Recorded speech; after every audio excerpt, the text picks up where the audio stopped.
Nah, ujar Nabi, ada 3 perkara. Barang siapa yang 3 perkara itu ada pada dirinya, maka dia akan mendapatkan manisnya iman. Manisnya iman. Barang siapa yang ada pada dirinya 3 perkara, maka dia akan merasakan manisnya iman, lezatnya ibadah. Nah, bila kita berusaha untuk mendapatkan 3 itu, kita amalkan 3 hal itu, nah kita akan diberi Allah yang namanya halawatul iman, manisnya iman itu. Apa yang 3 hal itu? Antara lain, ujar Nabi kita, ayyakunallah wa rasuluhu ahabba ilaih mimma siwahuma. Bahwa adalah Allah dan Rasul lebih dia cintai kepada dirinya daripada selainnya. Nah, itu pertama. Kalau kita mengamalkan itu, kita akan merasai manisnya iman. Bahwa adalah Allah dan Rasul yang paling dicintainya kepada dirinya daripada selain keduanya itu.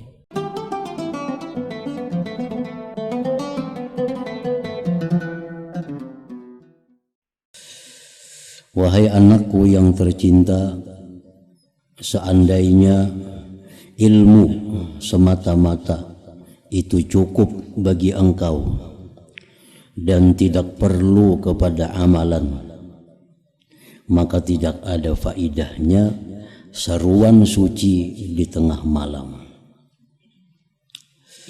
Seperti disebutkan, Allah Subhanahu wa ta'ala di tengah malam menyeru. Nah, menyeru apa ajar Tuhan? Adakah di sana orang yang meminta sesuatu? Adakah di sana orang yang minta ampun? Adakah di sana orang yang bertaubat? Nah, jadi ini menunjukkan bahwa kalau hanya kita punya ilmu semata itu belum cukup tanpa disertai dengan amalan-amalan. Diriwayatkan bahwasanya sebahagian daripada sahabat radhiyallahu anhum ajma'in menyebutkan tentang keindahan kepribadian Sayyidina Abdullah bin Umar radhiyallahu anhuma di sisi Rasulullah sallallahu alaihi wasallam. Artinya sahabat-sahabat Nabi ini memuji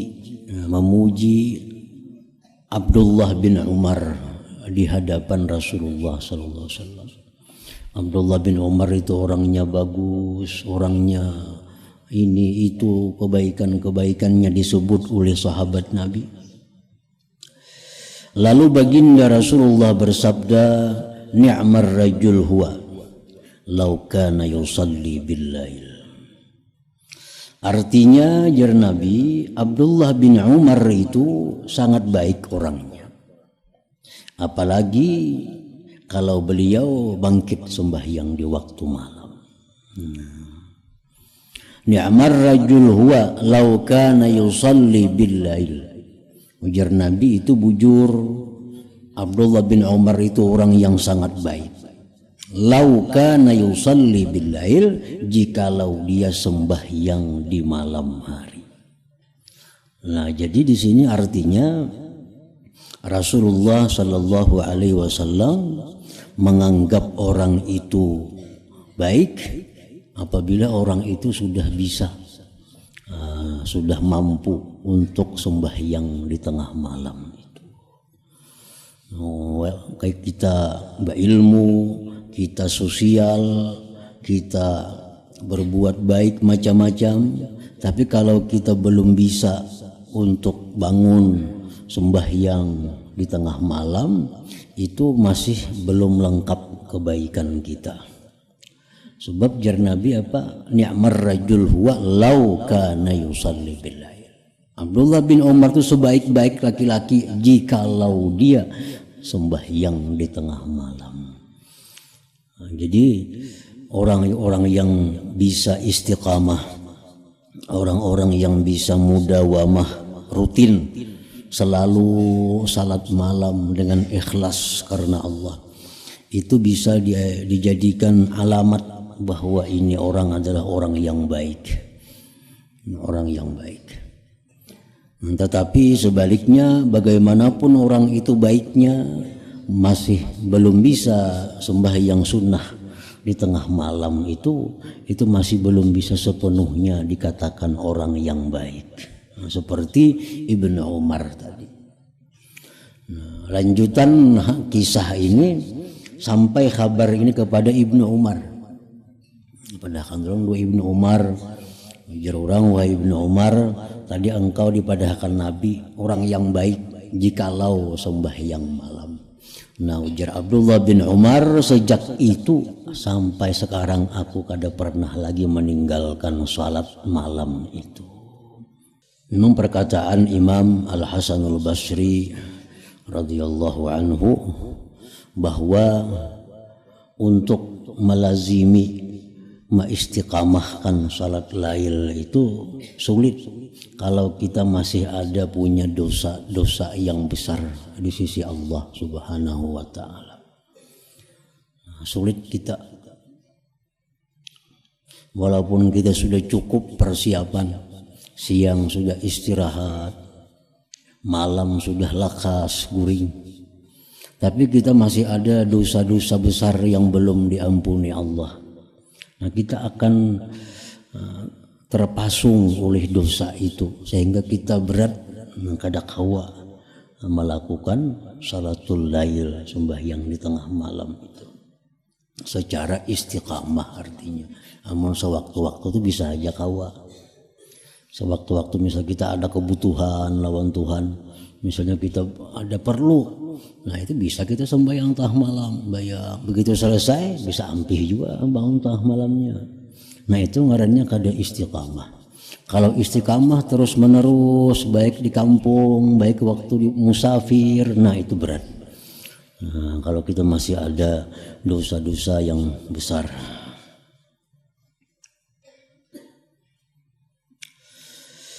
Dan Rasulullah sallallahu alaihi wasallam pernah berkata kepada salah seorang sahabatnya, "Ya fulan, la tuksirin nauma bil-lail.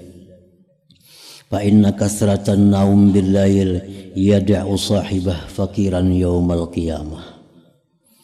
Wahai fulan, jar Nabi, janganlah engkau terlalu banyak tidur di waktu malam. Karena terlalu banyak tidur di waktu malam itu menjadikan seseorang fakir di hadapan Allah pada hari kiamat nantinya. Nah, karena qiyamul lail ini ibadah yang paling bisa kita harapkan. Karena waktunya tengah malam, kada ada orang nang tahu. Jadi ibadah kita yang bujur-bujur murni semata-mata karena Allah itu diharapkan dari itu bangun malam. Seperti perkataan Imam Junaid al-Baghdadi, begitu Sidin wafat, ada yang bermimpi bertemu beliau, lalu ditanya kepada Imam Junaid, amal apa yang paling membanggakan di sana? Nah, dijawab oleh Imam Junaid bahwa ilmu-ilmu yang kumiliki itu tidak memberi manfaat. Pelajaran yang kuajarkan kada aku dapati manfaatnya. Yang aku dapati manfaatnya itu di sini hanya beberapa rakaat sembahyang yang kulakukan di tengah malam itu.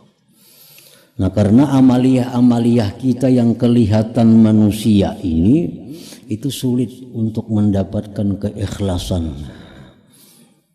Nah, sulit mendapatkan keikhlasan. Nah, kalau sembahyang di tengah malam, siapa nang tahu? Soalnya kita seorang pada Kita berani aja kadang tahunnya orang. Nah jadi itu bujur-bujur ikhlas. Jadi artinya sembahyang di tengah malam itu dalam tahap pemula ya kada perlu banyak. Walau rakaatain 2 rakaat itu pun cukup. 2 rakaat sembahyang antara pukul 12 sampai subuh itu. Jam 1 kah, jam 2 kah, jam 3 kah, jam 4 kah. Walau 2 rakaat. Nah dengan adanya kita itu maka kita sudah tergolong dalam golongan orang-orang yang qiyamul lail.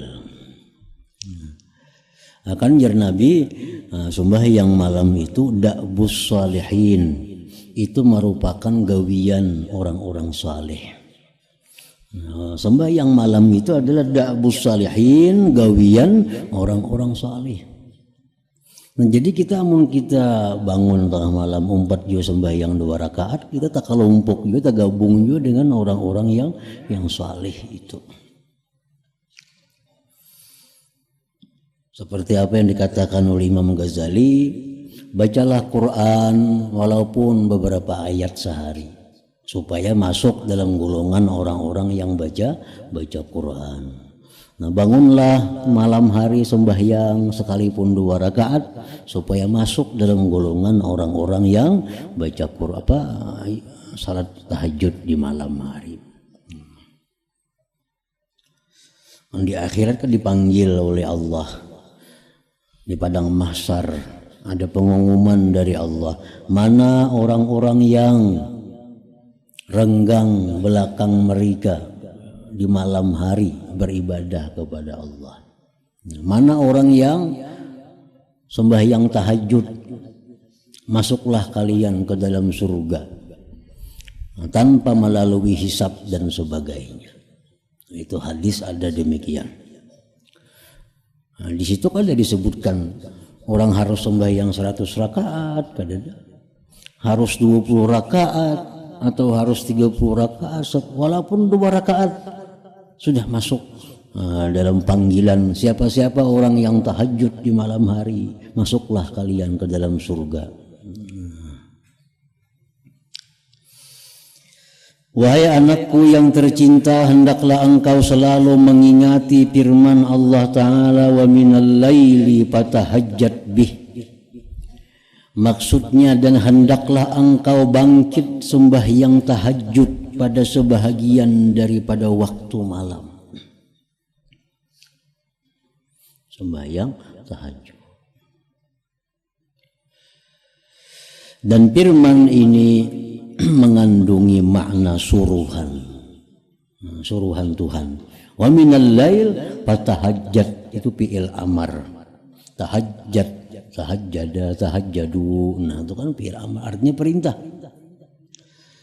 Dan daripada malam hari maka engkau bertahajud dengannya.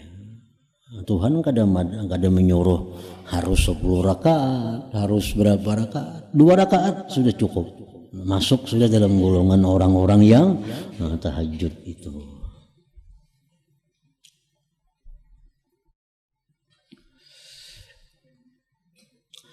Dan firman ini mengandungi makna suruhan.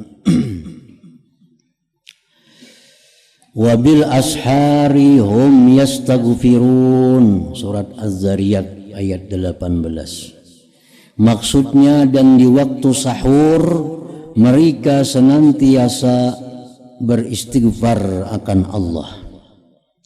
Dalam firman ini mengandungi makna syukur.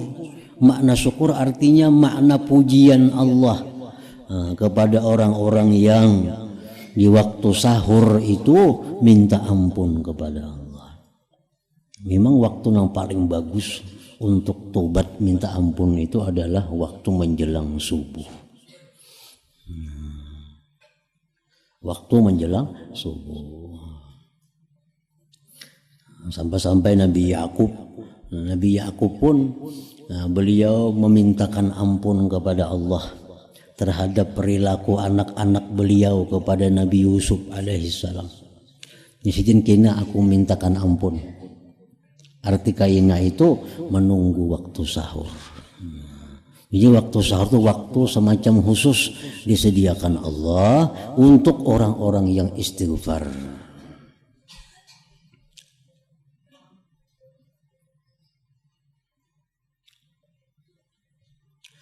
Dan firman-Nya lagi as-sa'a wal mustaghfirina bil ashar. Maksudnya mereka yang berjaya itu ialah orang yang selalu beristighfar di waktu sahur. Dalam firman ini mengandung peringatan dari Allah bahwa kalau hendak jadi orang yang hebat, kalau hendak jadi orang yang mulia, maka di waktu sahur itu perbanyak istighfar kepada Allah Subhanahu wa taala.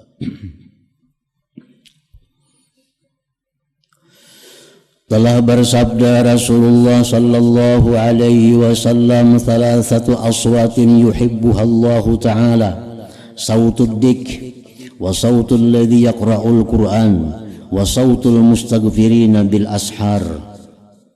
Artinya ujar Nabi kita, ada 3 suara yang sangat dicintai oleh Allah.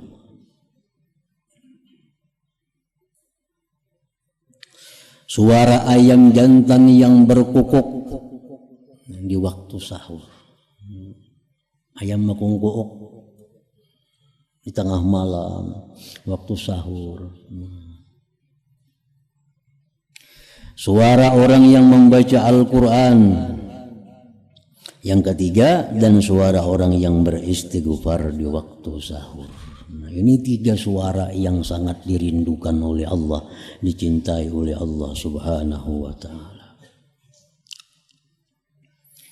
Dan berkata Sufyan Ats-Tsauri radhiyallahu anhu, sesungguhnya Allah Ta'ala menciptakan satu angin yang berhembus di waktu sahur untuk membawa zikir dan istighfar kepada Tuhan Raja yang Maha Perkasa. Dan beliau Imam Sufyan Ats-Tsauri berkata lagi, apabila bermula malam, maka memanggillah suatu panggilan dari bawah arsy Allah. Hendaklah para abidin segera bangkit. Nah, ini hari masih sungsung lagi, belum tengah malam lagi, sudah ada panggilan di bawah arsy. Wahai orang-orang ahli ibadah, segera bangkit. Maka mereka pun bangkit dan terus bersembahyang dengan sembahyang yang banyak. Dan apabila sudah berlalu separuh malam, memanggil pula suatu panggilan dari bawah arsy tadi, hendaklah para qanitin segera bangkit, orang-orang yang taat kepada Allah. Maka mereka pun bangkit dan terus bersembahyang sehingga sampai ke waktu sahur. Dan apabila datang waktu sahur, memanggil pula suatu pemanggil dari bawah arsy Allah, hendaklah bangkit orang yang mau beristighfar. Nah, jadi bila waktu sahur itu ada panggilan dari malaikat di bawah arsy, wahai orang-orang yang hendak minta ampun lawan Tuhan, lah kasih bangun, ini saatnya minta ampun kepada Allah. Maka mereka pun bangkit dan terus beristighfar minta ampun. Dan apabila fajar sudah naik, azan sudah subuh. Nah, sudah azan subuh. Azan subuh. Dan apabila fajar sudah naik menyingsing, maka memanggillah oleh suatu pemanggil, hendaklah bangkit, hendaklah bangun mereka yang lalai kepada Allah Subhanahu wa ta'ala. Orang bang subuh tuh bangun, sudah dianggap orang yang lalai. Sudah dianggap orang yang lalai. Lalu mereka pun bangkit daripada hamparan mereka, laksana orang mati yang dibangkitkan dari kubur mereka. Jadi jangan sampai termasuk dalam gulungan yang sudah orang bang hanyar bangun ini nah. Kada sampat napa lagi orang bang bangun, bisa kada sampat bersubuh berjamaah nih tuh. Orang bang bangun, bisa kada sampat lagi subuh berjamaah. Namun waktu sahur bangun masih sampat, sampat beristighfar di waktu sahur. Wahai anakku yang tercinta, adalah diriwayatkan di dalam wasiat Luqmanul Hakim bagi anaknya bahwa beliau berkata,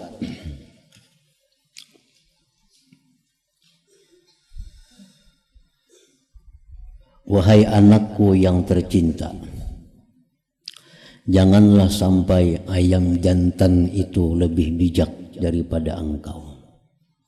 Jangan sampai ayam itu lebih pintar daripada engkau. Ia berkukuk di waktu sahur, sedangkan engkau masih tidur lagi. Jangan sampai tak pintar ayam pada ikam ya Sidin. Menasihati anak Sidin. Ayam jantan itu waktu sahur sudah kuciakan kungkukan. Nah ampunnya maka guring lagi.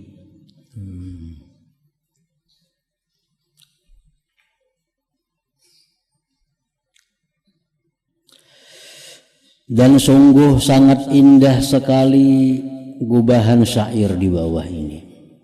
Laqad hatafat fi junhi lailin hamamatun ala fananin wahnan wa inni lanaimu. Kazzabtu wa baitillahi law kuntu ashiqa lama sabaqatni bil bukail hamaimu.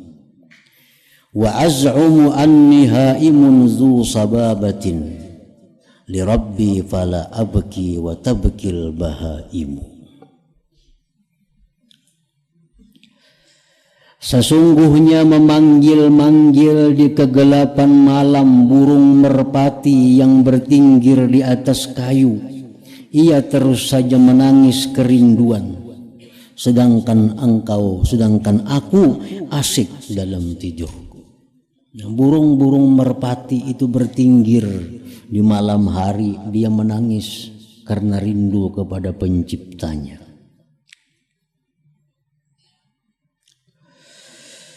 Bohong, sebenarnya bohong aku demi Tuhan yang memiliki Baitullah. Seandainya aku benar seorang yang asyik, seandainya aku benar orang yang mencintai akan Allah, sudah tentu burung-burung tidak akan mendahuluiku menangis. Kalau aku merasa cinta lawan Allah, itu bohong. Buktinya apa? Dahulu burung menangis daripada aku.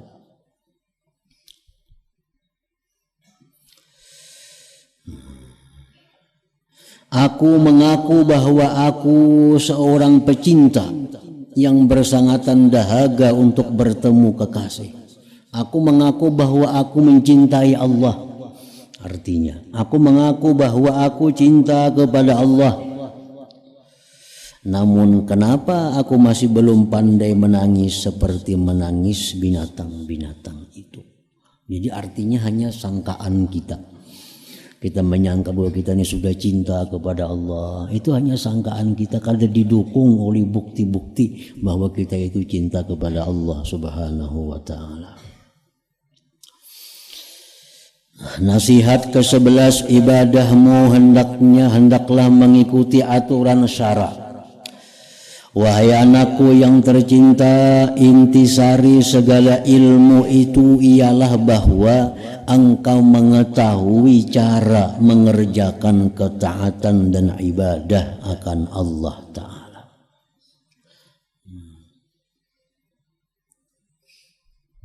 Jadi artinya ibadah itu kada selalu bisa dilakukan setiap saat. Ada saat-saat yang kita kada boleh melakukan ibadah tertentu di saat-saat tertentu. Jadi mesti tahu juga kita, mentang-mentang baik baca Quran, baca terus Quran dalam jamban kau baca Quran juga, nah salah itu. Ada aturan-aturannya. Mentang-mentang baik sembahyang terus. Kada tahu imbah asar, imbah sembahyang subuh, sembahyang juga. Nah, mentang-mentang baik puasa tiap hari, kada tahu hari raya puasa juga. Nah, jadi ibadah itu ada aturannya. Ada aturannya. Dan ibadah itu ada prioritasnya. Di saat ini nang utama ibadah ini, ibadah lain kaina do, bukan ibadah banyak. Di jam ini nang utama ibadahnya ini, ibadah lainnya kedosa. Nah, jadi ibadah kita mesti sesuai dengan aturan syara. Ketahuilah bahwasanya taat dan ibadat itu ialah mengikuti aturan Allah Ta'ala pada segala suruhan, larangan dan perbuatan. Yaitu segala apa yang engkau katakan dan segala apa yang engkau buat dan yang engkau tinggal hendaklah mengikuti peraturan syariat Allah Subhanahu wa Ta'ala.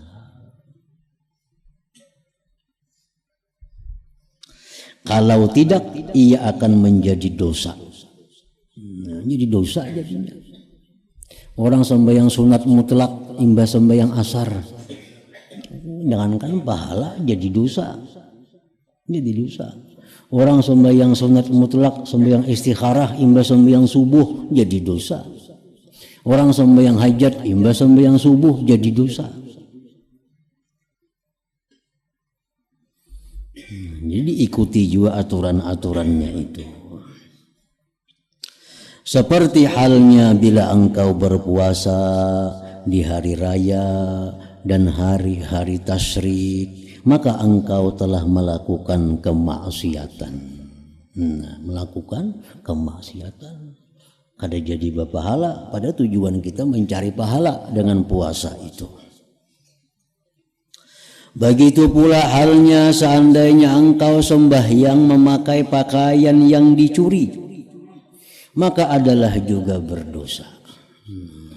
Walaupun pada zahirnya engkau telah melakukan suatu bentuk ibadah, tapi karena kada sesuai tata caranya, kada sesuai aturannya, maka ibadah yang mestinya jadi ladang pahala menjadi dosa. Nah, sembahyang kita ketinggalan sembahyang, ada ketinggalan sembahyang ini yang sengaja. Nah, ada ketinggalan sembahyang nang kada sengaja. Contohnya orang bang zuhur misalnya. Ini orang bang zuhur. Nah, sudah masuk waktu zuhur. Guring kita. Guring. Sekali bangun orang bang maghrib, bulan puasa, puput berbunyi bangun. Nah, zuhur kada sembahyang, pada guringnya pukul 1. Dikira kita bangun aja tadi pukul 3, kalinya kada tahu lagi. Nah, lalunya wajib mengqadha nih, mengqadha 2 sembahyang. Nah, nang mana sembahyang nang wajib dahulu diqadha? Sembahyang zuhur. Kenapa? Karena dia meninggalkan zuhur tanpa uzur. Sudah tahu masuk waktu, kenapa kada sembahyang? Yang sembahyang pan dulu hanjar guring. Nah, itu wajib dulu segera diqadha. Segera diqadha. Walaupun maghrib berdudi. Nah, walaupun maghrib berdudi, karena maghrib masih panjang waktunya. Nah, jadi maghrib dudiakan aja, karena masih panjang waktunya. Jadi sembahyang zuhur dulu diqadha, asar diqadha, hanyar maghrib. Kalau maghrib ini dianggap masih panjang waktunya.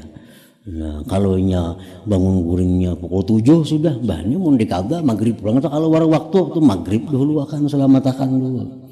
Nah, itu aturan-aturan syariat dalam beribadah kepada Allah. Wahai anakku yang tercinta, sayugianya perkataanmu dan perbuatanmu itu sesuai dengan peraturan syara. Karena ilmu dan amal yang tidak sesuai dengan aturan syara adalah sia-sia saja. Ini kalau jadi dapat pahala kita, Nah, justru sebaliknya dapat dosa. Kita misalnya berfitrah.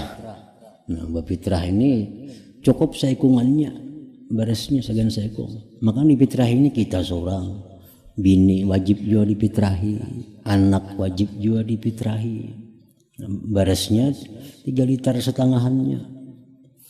Mengko fitrahi aku bini parai. Fitrahi bini anak on aku parai. Nah agama kita mengatur ibda binafsika, mulai dengan diri engkau. Fitrahi segan diri seorang dulu. Seorang dulu fitrahi. Jangan mitrahi anak, jangan mitrahi bini, mencukup saikungannya. Fitrahi untuk diri sendiri. Nah, bila kita mitrahi anak atau bini kita parai, nah kada jadi hasil kita. Nah, walaupun berfitrah juga, keluar juga beresnya, tapi caranya kada pas lawan syariat.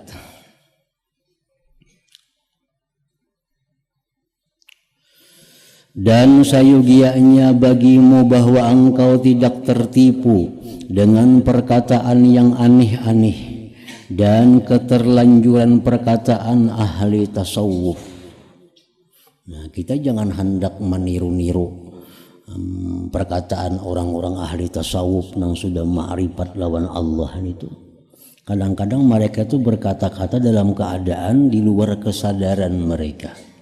Nah, orang-orang yang sudah tinggi kedudukan di sisi Allah itu kadang-kadang ucapan-ucapannya itu kadangkala dicerna oleh akal kita. Kadang-kadang kaya pina melamahkan beribadah ada juga. Kadang-kadang pina kada sesuai dengan syariat ada juga. Karena mereka mengatakan itu dalam keadaan di luar kesadaran mereka, karena mereka asik dengan Allah Subhanahu wa ta'ala. Nah itu jangan dituruti perkataan-perkataan orang itu.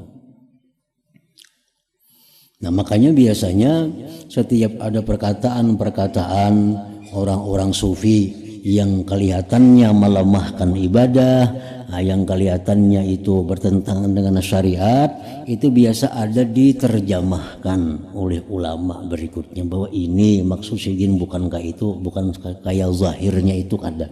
Ini maksudnya ada macam ini. Nah oleh karena itu diatur kita kada boleh membaca sembarang kitab-kitab yang dikarang oleh orang sufi itu. Kalau kita salah paham, kita salah mengerti sehingga kita melamahkan syariat Allah. Nah, melamahkan ibadah kepada Allah, melamahkan segala macam kebaikan.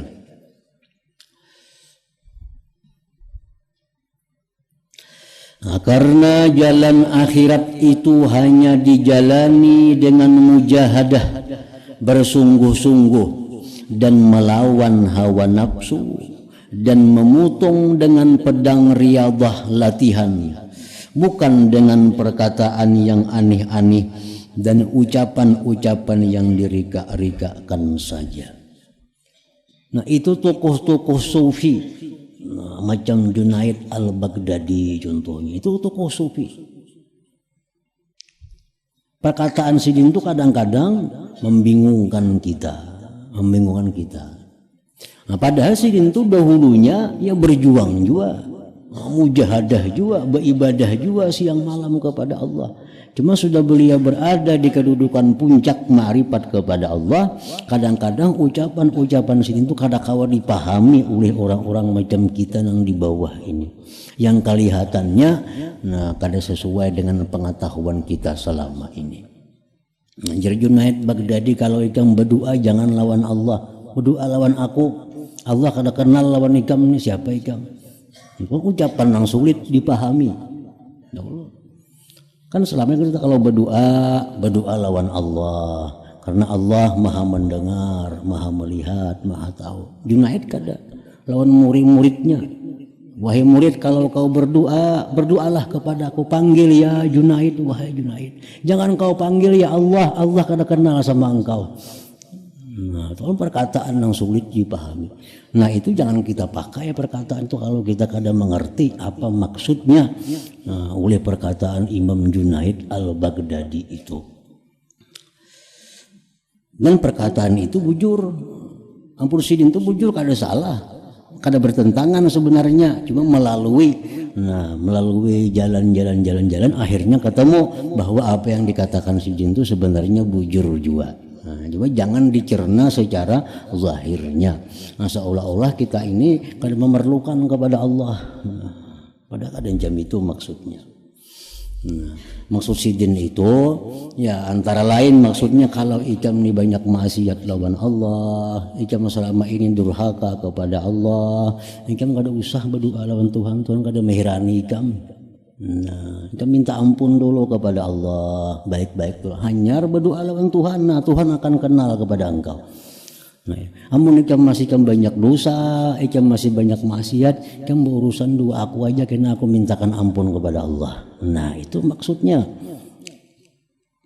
Nah, jadi jangan kita terkecoh dengan perkataan-perkataan orang-orang yang seperti itu kalau kita kadang mengerti apa tujuannya. Dan ketahuilah bahwasanya lidah yang tidak dikawal itu, lidah yang tidak dikawal itu, lidah ini kada kawa dilepas kayak ayam bang, dilepas-lepasnya kada kawa. Nah, lidah ini mesti ada kendali. Kapan kita melepasnya, kapan kita menariknya. Sebab kalau kita mau ucapakan apa nang mau kita ucapkan, kita habis. Kada bisa amal lagi, semua habis dimakannya lidah kita itu. Nah, kita menggibah orang, berapa amal kita habis. Kita memfitnah orang, berapa pulang amal kita habis amal kita. Nah, termasuk dosa di mulut adalah menyampaikan setiap berita nang diterima, itu kada boleh. Jar Nabi, cukuplah engkau itu sudah berdosa bila engkau selalu menyampaikan apa yang kau dengar. Nah, jadi informasi jangan disampaikan. Ada kabar kisahkan, ada kabar kisahkan, ada kabar. Nah, itu kada boleh. Kalau macam itu jadi orang ahli dosa kayaknya jadinya.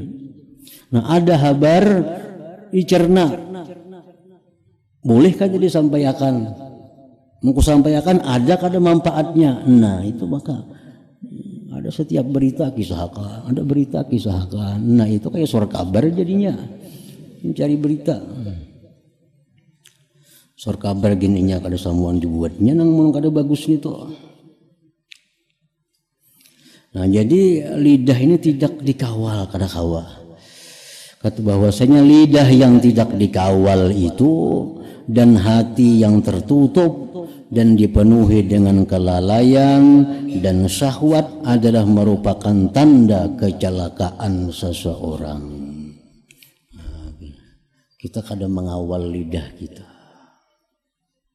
Nah, makanya kita disuruh bakhalwat, disuruh jangan begaul. Tujuannya apa? Salah satunya agar terjaga lidah ini, agar terjaga lidah. Makanya suruh kita kurangi begaul, apalagi dengan orang-orang nang kada jelas. Jangan hendak begaul. Nah, diam di rumah itu lebih baik. Supaya apa? Antara lain terjaga lidah kita daripada menyebut nang macam-macam. Nah, jadi bagaimana di rumah itu lebih selamat. Tapi jangan bisa telepon, bisa HP sama aja juga. HP situ kamari sama aja juga begaul ngarannya kada jadi bakhalwat itu.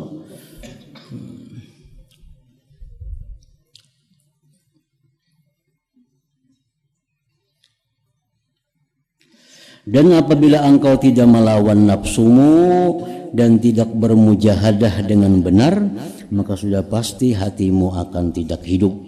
Nah, bila kita kada mujahadah, bila kita kada melawan dengan kehendak nafsu, kita akan mati hati kita. Dan tidak bermujahadah dengan benar, maka sudah pasti hatimu tidak akan hidup dengan cahaya ma'rifat kepada Allah Subhanahu wa ta'ala. Setelah mengamalkan ilmu, baru engkau mengetahui hakikatnya. Wahai anakku yang tercinta, dan ketahuilah bahwasanya sebagian daripada masalah yang engkau tanyakan kepadaku itu tidak dapat dijawab dengan tulisan ataupun perkataan. Tetapi bila engkau telah sampai kepada hakikat halnya setelah beramal dengannya, maka barulah engkau akan paham. Kalau engkau belum sampai ke sana, belum mengamalkannya, maka engkau belum mengetahuinya. Karena masalah-masalah ini adalah masalah zauqiyah, yaitu masalah yang tidak dapat dipaham dengan sebenarnya kecuali setelah dirasai oleh seseorang akan hakikatnya. Maka masalah-masalah yang seperti ini tidak dapat disifatkan, dijelaskan dengan perkataan, tetapi mesti dicoba dan dirasai. Seperti manisnya sesuatu yang manis dan pahitnya sesuatu yang pahit. Maka hal ini tidak dapat diketahui kecuali dengan dirasai. Kada bisa diketahui dengan penjelasan, tulisan, atau seumpamanya. Seperti contohnya adalah halawatul iman, manisnya iman. Manisnya iman artinya lazzatul ibadah atau lazzatul ta'at. Bagaimana manisnya iman itu, bagaimana lezatnya sembahyang itu. Nah itu kada bisa kita tulis dengan tulisan menerangkan, kada ada sesamaannya, kada bisa dengan penjelasan panjang lebar, kada bisa juga. Tapi bila kita mengamalkan ilmu-ilmu yang berurusan dengan itu, kita akan dapat rasanya itu. Nah, sesuai dengan sejauh mana kita mengamalkan ilmu itu. Seperti apa yang disabdakan Rasulullah sallallahu alaihi wasallam, salasun man kunna fihi wajada halawatal iman. Nah, ujar Nabi, ada 3 perkara. Barang siapa yang 3 perkara itu ada pada dirinya, maka dia akan mendapatkan manisnya iman. Manisnya iman. Barang siapa yang ada pada dirinya 3 perkara, maka dia akan merasakan manisnya iman, lezatnya ibadah. Nah, bila kita berusaha untuk mendapatkan 3 itu, kita amalkan 3 hal itu, nah kita akan diberi Allah yang namanya halawatul iman, manisnya iman itu. Apa yang 3 hal itu? Antara lain, ujar Nabi kita, ayyakunallah wa rasuluhu ahabba ilaih mimma siwahuma. Bahwa adalah Allah dan Rasul lebih dia cintai kepada dirinya daripada selainnya. Nah, itu pertama. Kalau kita mengamalkan itu, kita akan merasai manisnya iman. Bahwa adalah Allah dan Rasul yang paling dicintainya kepada dirinya daripada selain keduanya itu. Artinya orang menempatkan cinta kepada Allah dan Rasul itu adalah nomor 1 dalam dirinya. Nomor 1. Sehingga apapun pekerjaan, apapun perkataan, walaupun itu menyenangkan dirinya, walaupun itu menyenangkan orang lain, kalau kada menyenangkan Allah dan Rasul, itu kada digawinya, kada dilakukannya. Nah, soalnya dia mengutamakan cinta Allah dan Rasul. Ada pekerjaan, bila dikerjakan dirinya senang, keluarga senang, tetangga senang, tapi Allah Rasul kada suka, nah ini kada melaksanakan itu. Itu artinya orang yang menempatkan Allah dan Rasul sebagai yang nomor 1 dicintainya di dalam dirinya. Nah yang kedua, wa ayyuhibba lil mar'i la yuhibbuhu illa lillah, bahwa dia mencintai seseorang yang mana dia tidak cinta kepada orang itu melainkan semata-mata karena Allah. Yang kedua itu, dia cinta kepada seseorang itu bukan karena hartanya, dia cinta kepada orang itu bukan karena keluarga, dia cinta kepada orang itu bukan karena orang itu menolong dia, dia cinta kepada orang itu bukan karena orang itu baik dengan inya, tetapi dia cinta kepada orang itu semata-mata karena Allah. Dan ini bisa terjadi apabila yang dicintainya itu adalah orang-orang yang dekat dengan Allah, orang-orang yang saleh, orang-orang yang takwa kepada Allah Subhanahu wa ta'ala. Ada orang ahli ibadah, lawan inya kada kenal, lawan inya kada pernah berhubungan, lawan inya kada pernah membantu, lawan inya kada pernah menolong, tapi karena orang itu orang yang takwa kepada Allah, dia cinta kepadanya karena Allah. Nah ini kita kada pernah menuntut ilmu, kada pernah mengaji lawan sidin, kita kada pernah mendengar petuah sidin, kita kada pernah dibantu oleh sidin, kita kada pernah diapa oleh sidin, tapi sidin itu orang yang takwa kepada Allah, lalu kita cinta kepada sidin semata-mata karena sidin takwa. Nah itu artinya kita cinta semata-mata karena Allah. Nah dua itu kita membaca misalnya manakib Syekh Saman kah, Fakihul Muqaddam kah, Abdul Qadir Al-Jilani kah, kita baca, kita kada pernah bertamu lawan sidin, kada pernah dibantu sidin. Nah, tapi karena kita mendengar bahwa sidin-sidin itu orang yang sangat taat kepada Allah, orang yang sangat takwa kepada Allah, lalu kita cinta lawan sidin itu. Nah itu artinya cinta karena Allah, cinta karena Allah itu.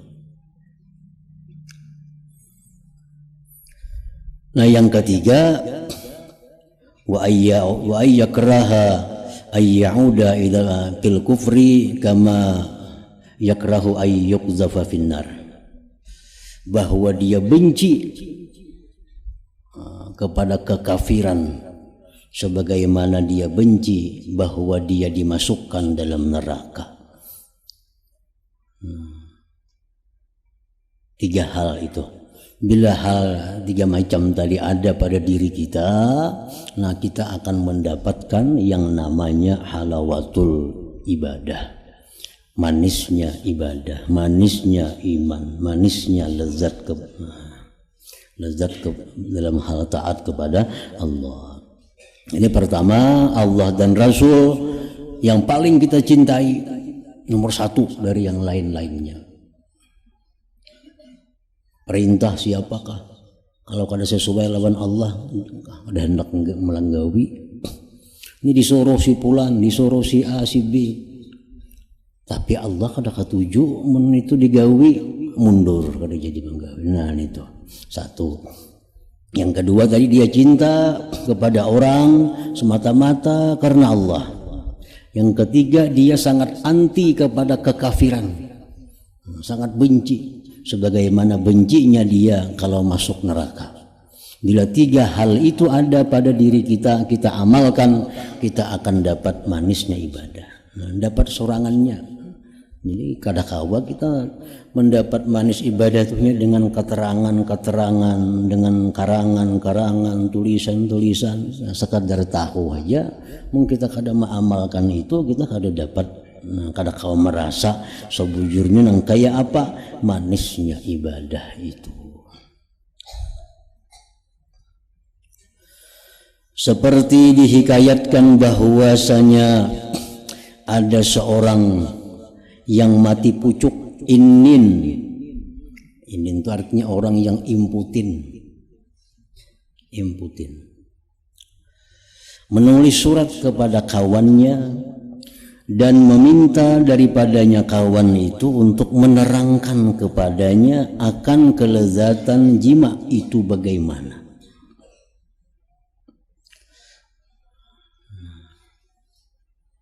Lalu kawannya tadi menjawab, ini orang yang imputin ini hendak bertakun kayak apa kelezatan orang yang berhubungan suami istri. Lalu kawannya tadi menjawab, sebenarnya jernang kawan itu, sebelum ini aku hanya tahu bahwa engkau dibalakkan dengan penyakit mati pucuk saja, imputin saja.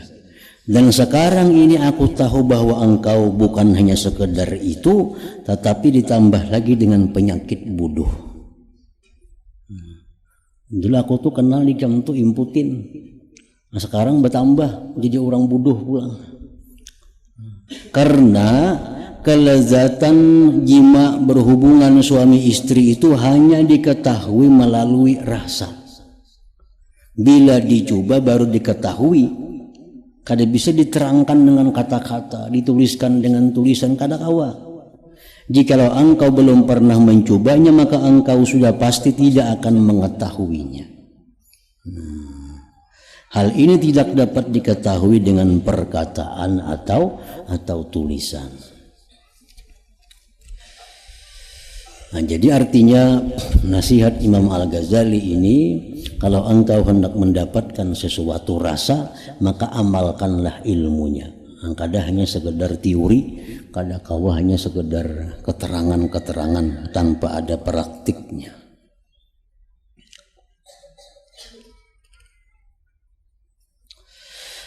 Nasihat ke-13, 4 sifat kesempurnaan bagi orang yang salik, bagi orang yang berjalan menuju kepada Allah. Wahai anakku yang tercinta, wajib ke atas orang yang salik menjalani jalan akhirah bahwa ia menyempurnakan 4 macam sifat ini. Pertama, i'tiqad yang benar, yang tidak ada bid'ah di dalamnya. Maksudnya mengikuti akidah ahli sunnah wal jamaah. Itu pertama. Kalau orang hendak ma'rifat lawan Allah itu, ya bahasa nyamannya orang hendak jadi wali, itu pertama dulu mesti mempunyai akidah ahli sunnah wal jamaah. Akidah ahli sunnah wal jamaah ini seperti yang diterangkan oleh Imamul Ghazali, seperti yang diajarkan oleh Al-Imamul Faqihul Muqaddam. Di daerah Jawa seperti yang diajarkan oleh para wali-wali sungo itu. Di Kalimantan seperti yang dibawa oleh Syekh Muhammad Arsyad Al-Banjari.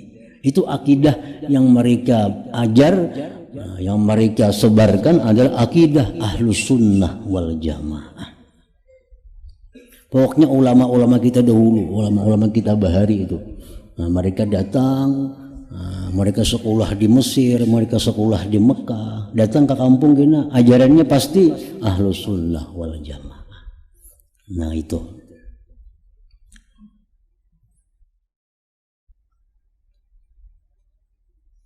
Karena jar Nabi ada berapa 70 lebih, ada 70 macam kena aliran-aliran akidah nih.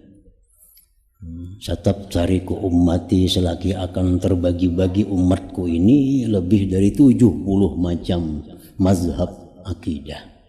Hanya satu yang benar adalah akidah ahlus sunnah wal jamaah ini. Jadi timbul ada ajaran-ajaran apa? Mu'tazilah, ada Jabariyah, ada Qadariyah, ada Wahabiyah, ada macam-macam, ada Syiah. Jadi kalau hendak jadi wali, hendak jadi ma'rifat, dasarnya dulu mesti i'tiqad ahlus sunnah wal jamaah.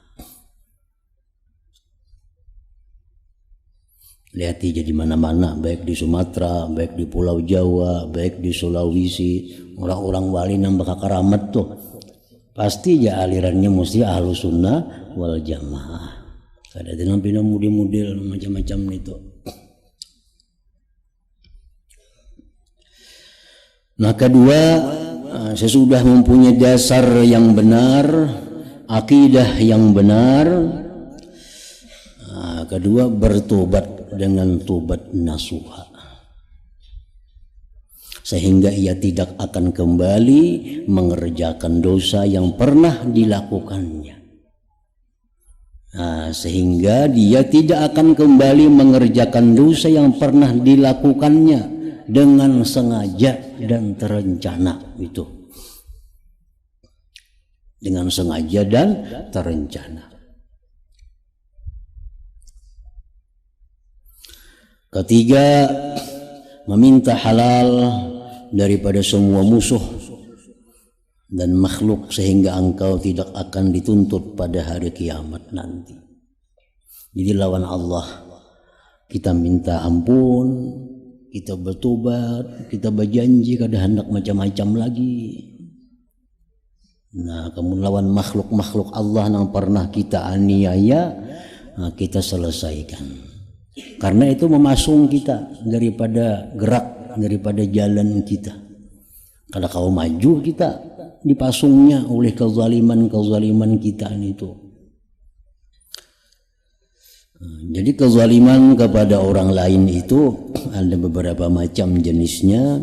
Ada yang disebutkan dengan nafsiyah, kezaliman nafsiyah, seperti menampiling orang, melukai orang, membunuh orang, mencelakakan orang. Nah, itu kezaliman nafsiyah. Cara melepaskan diri daripada itu adalah tamkinu nafsih, menyerahkan dirinya. Kada ada lain pada itu. Tamkinu nafsih, menyerahkan diri kepada. Mau kita membunuh seseorang, ya ke ahli warisnya. Kita serahkan diri kita. Kalau kita menampiling orang, nah datangi orangnya, kita serahkan diri kita. Tawarkan tiga penawaran kepada orang yang kita aniaya itu. Satu, aku datang lawan ikam ini menyerahkan diri untuk 3 hal. Boleh engkau balas seperti apa yang kulakukan dengan engkau. Aku pernah dulu menampiling ikam di kepala, nah tampiling jaga kepalaku. Tampiling. Dulu aku nampiling ikam tengah orang banyak, tampiling jaku tengah orang banyak. Kalau ikam kada hakun itu, ikam boleh hendak bayar denda. Berapa hendak ikam ganti untung ngarannya. Jarinya, ya aku minta 1 juta aja dah, ada bapak nak beri 1 juta. Yang ketiga, dibebaskan, diridha akan dimaafkan. Nah, jadi 3 hal itu. Kalau kita pernah menganiaya diri orang, nah bila itu belum kita lakukan, kadang mau maju, tak kurung diri kita dengan kezaliman itu. Kadang mau maju, amaliyah nang kayak apa aja banyaknya tertahan, kada kau masuk karena dipasung oleh kezaliman. Nah, yang kedua yang bersifat irdiyah. Irdiyah ini pribadi orang. Nah, kita menghinakannya, kita menggibahnya, kita memfitnahnya. Itu mesti diselesaikan juga. Kalau hendak jadi orang salik, hendak jadi orang yang berjalan menuju jalan akhirat, itu mesti diselesaikan. Kalau kita menggibah seseorang, menyebut tentang inya yang benar ada, itu menyebut tentang sesuatu yang ada dan inya kada suka, gibah kan ngarannya tuh. Nah, gibah ngarannya. Pertama, kita ketahui dulu kira-kira ucapan kita tuh sampai kada ke telinganya. Sampai kada kira-kira. Kita menyambat ingin tuh sampai kada ke telinganya.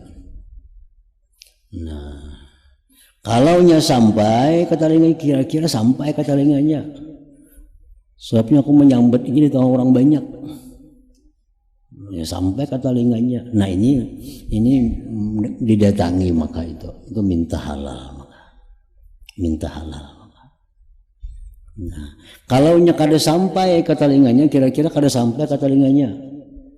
Kenapa aku menyambat ini tuh lawan si pulang tuh mati. Siapa lagi nyampaikan duinya? Nah, misalnya tuh kada sampai dah ke telinganya kabaran itu. Ucapan kunang kada nyaman lawan ini tuh kada sampai ke telinganya.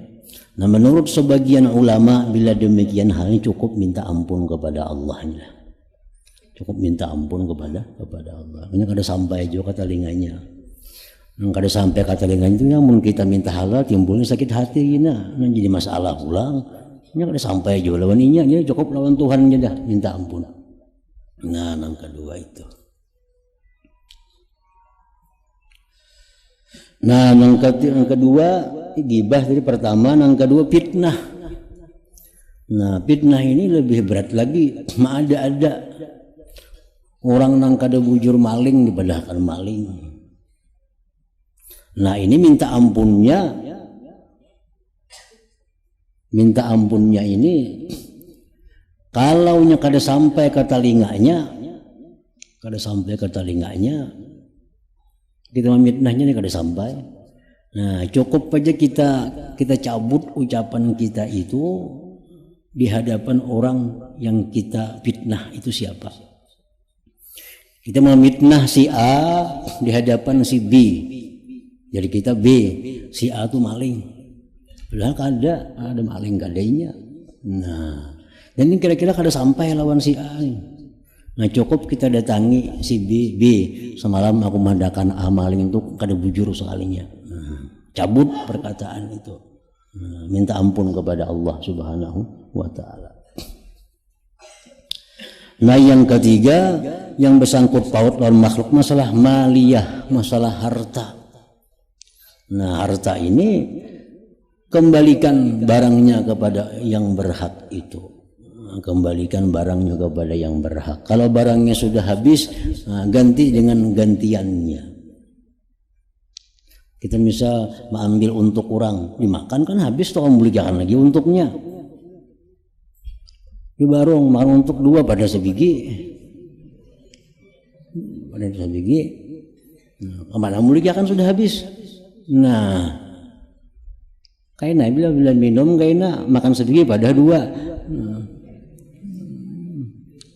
Jadi huruf P makan sebiji untuk bayar berapa untuk dua. Nah, semalam dua pada sebiji, hari ini lalu berbalikannya. Nah, mengganti ini tuh.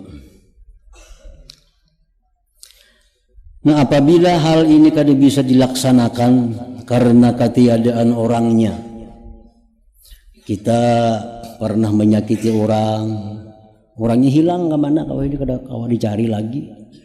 Kita pernah menggibah, memfitnah, sekarang orangnya hilang ke mana, kada lagi.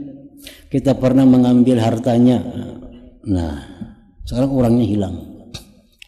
Nah, untuk yang pertama urusan nafsiyah ini, orangnya kada ada, ahli warisnya pun kada ada juga. Nah, pribadi sama, orangnya kada ada juga, kita sambati bunga itu kada ada lagi orangnya. Nah, ini hanya kita melakukan doa kepada Allah. Nah, satu, kita melakukan doa kepada Allah agar di akhirat orang itu meridai kita. Nah, satu. Yang kedua, perbanyaklah berbuat kebaikan atas nama dirinya. Yang ketiga, doakanlah selalu dia dengan doa kebaikan dan istighfar. Nah, itu. Nah, jadi misalnya kita menggibah orang, memfitnah orang-orangnya nak didatangi kada lagi, sudah meninggal dunia.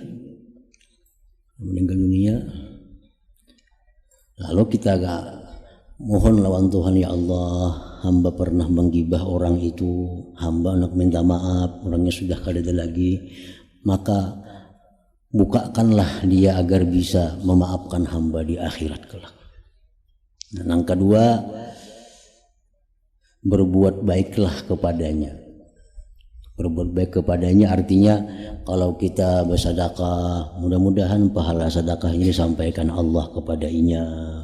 Kalau kita membaca Fatihah, membaca Quran, mudah-mudahan pahala ini disampaikan Allah kepadanya.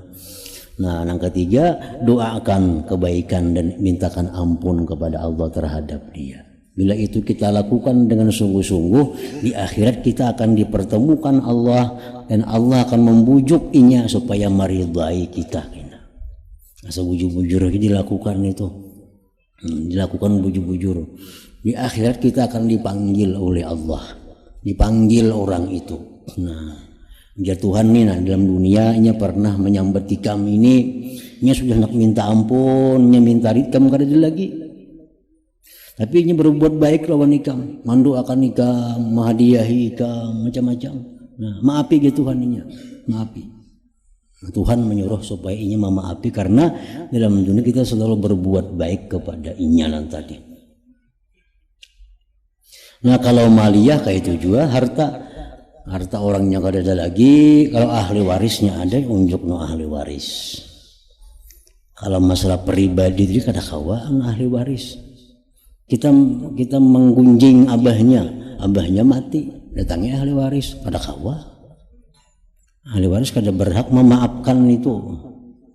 Nah, lain harta. Kalau harta waris ada hak. Jadi kita menzalim harta orang yang sudah wafat, nah ahli warisnya kita berurusan. Aku pernah membunguli abah ikam dulu, nah ini.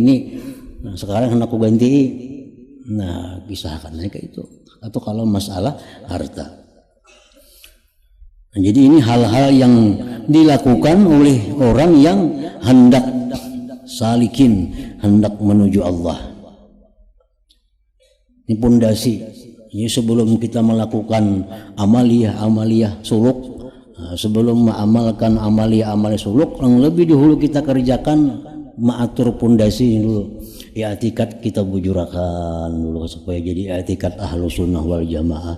Dosa-dosa kita lawan Allah minta ampun, lawan hamba Allah kita bereskan. Nah, yang keempat, mempelajari ilmu syariat untuk dapat menunaikan segala perintah Allah Ta'ala dan juga mempelajari ilmu akhirat yang dapat menjamin keselamatanmu di akhirat nanti. Nah, hanya belajar ilmu syariat, ilmu ibadah tuh kayak apa supaya sah dulu. Nah, belajar sembahyang kita ini supaya jadi sah, puasa kita supaya sah, zakat supaya sah, kayak apa dulu. Nah, kita pelajari sembahyang kita supaya sah kayak apa. Sudah nih tuh. Nah, kemudian kita belajar pulang kayak apa supaya sembahyang nang sah ini diterima oleh Allah. Karena banyak nang sah tapi kada diterima oleh Allah. Artinya sembahyang hanya sekedar menggugurkan kewajiban, kada ada nilai pahala di sisi Allah. Nah, jadi belajar pulang ilmunya kayak apa supaya sembahyang ini bukan hanya sah tapi diterima di sisi Allah. Diterima. Nah, itu ada pulang ilmunya. Jadi sembahyang supaya diterima Allah kayak apa? Nah, contohnya tempatnya tempat nang halal, pakaian yang kita pakai pakaian nang halal, dalam parut kita jangan ada nang haram. Nah, sembahyangnya mesti ikhlas karena Allah. Nah, itu contoh-contoh supaya amalnya diterima oleh Allah. Nah, yang ketiga, supaya amal yang diterima Allah ini jangan hilang, jangan gugur sebelum kita bertemu Allah. Sebelum bertemu Allah, ada orang yang sembahyangnya sah, sembahyangnya diterima Allah, tapi belum maninya mati, amalnya sudah hilang dahulu. Amalnya hilang. Kenapa amalnya bisa hilang? Nah, contohnya satu dengan murtad. Murtad. Bila kita murtad tuh semuaan guguran dah, amal kayak apa aja genalnya guguran. Ba Islam bahasa kan tak boleh lagi nih tuh. Kan tak boleh lagi. Sembahyang dulu setiap malam 100 rakaat. Berpuluh-puluh tahun puasa, bersedekah, zikir, baca Quran, menuntut ilmu, sekalinya bermurtad. Artinya mengucapkan kata-kata yang murtad, atau berbuat sesuatu perbuatan yang murtad, atau mengiktikadkan sesuatu i'tikad yang murtad. Murtadlah inya. Nah, dengan murtad ini amalan yang berpuluh-puluh tahun tadi jadi hangus. Walaupun kita berislam bahasa, kan kita bulik lagi nih tuh bahasa pulang mulai situ. Nah, jadi dijaga bujur jangan sampai murtad itu terjadi pada diri seorang yang beriman. Yang kedua seperti apa lagi? Seperti riya. Nah, itu sama aja juga. Riya itu menggugur. Waktu beramal kita sah sesuai syarat rukunnya, diterima Allah. Tapi sudah kayaknya diriyakan.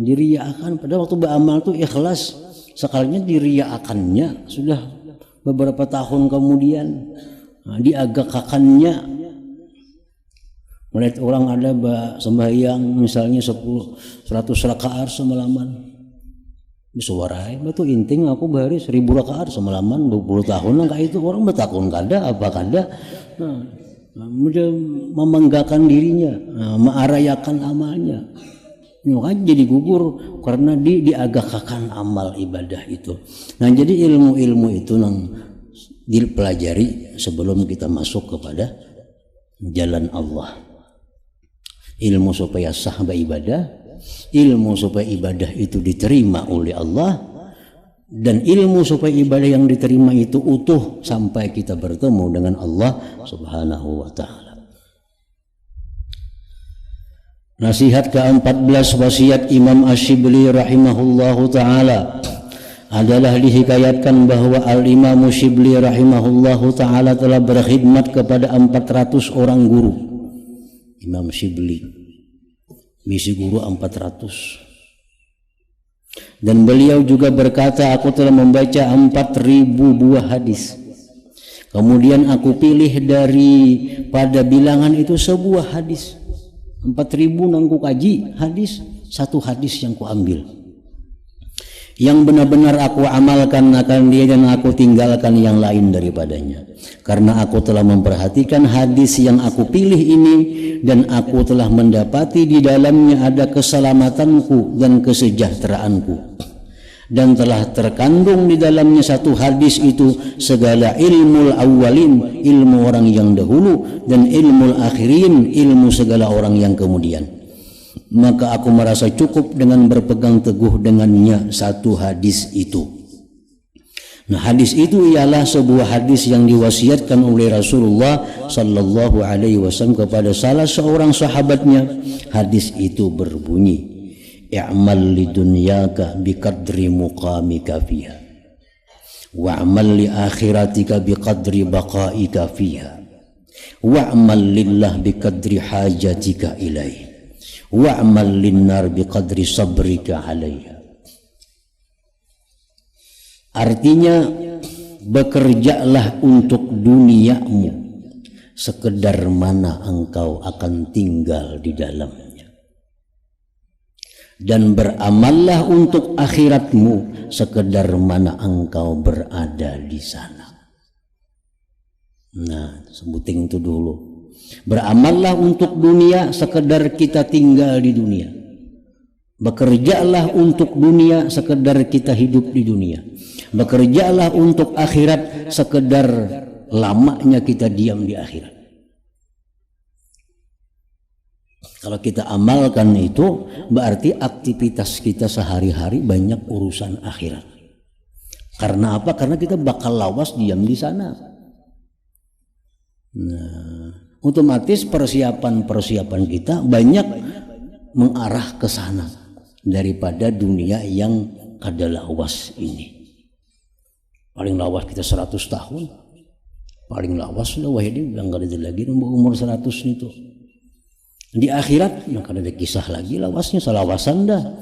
Nah, jadi bekerja kita di dunia ini, waktu kita 24 jam sehari. Berapa jam kira-kira untuk nangsagan umur 100 tahun nih? Berapa jam kira-kira nangsagan umur selama-lamanya itu? Nah, kita lagi membagi. Nah, berarti dalam dunia ini aku cukup 3 jam sehari bekerja. Karena kan lawas juga diam di sini. Nah 10 jam kena aku sagan di akhirat sana, sisanya sagan guring ka istirahat ke apakah lagi. Nah, jika itu maka jadi porusi nang bujur tuh, porusi nang bujur. Kita diam di sini sekian tahun, persiapan kita cukup 3-4 jam sehari mau urus itu. Persiapan kita yang bakal hidup jutaan tahun kada habis lagi. Nah itu tentu banyak waktunya untuk menyiapkan yang banyak itu. Nah sabuting itu. Jadi dunia artinya bekerja juga, cuma sekadar kita diam di dunia. Amun kita urusan dunia berhari-hari, urusan akhirat sejam-jam aja, nah itu tabalik ngarannya. Tabalik urusan dunia 10 jam ada sehari kita mau urus dunia ini. Padahal pacang kada lawas kita tinggalkan nih. Urusan akhirat yang bakal selama-lamanya di jumlah paling-paling sejam. Sembahyang Zuhur 10 menit, yang asar 10 menit itu lawas benar sudah lawan sunat-sunatnya itu.